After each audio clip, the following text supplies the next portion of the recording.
Train এবং বাস মুখোমুখি সংঘর্ষ যে হয়েছে বা যেখানে অ্যাক্সিডেন্ট হয়েছে সেই জায়গা দেখার জন্য আমি এই কিছুক্ষণ আগে আসছি।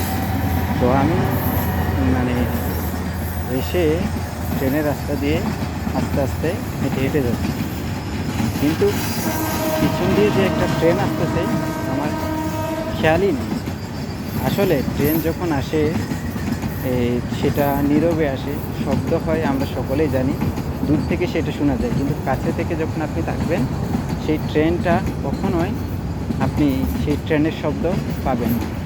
হঠাৎ করে প্রায় 100 গজ দূরে, 100 গজ না, প্রায় 20 গজ দূরে ট্রেনটা হঠাৎ সিগন্যাল দিল।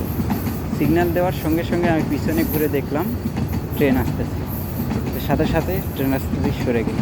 সুতরাং আমরা বলে থাকি যে ট্রেন আসলে তো শব্দ হয়, আসলে কিন্তু আপনি যখন ট্রেন রাস্তা দিয়ে হাঁটবেন তখন বুঝতেই পারবেন।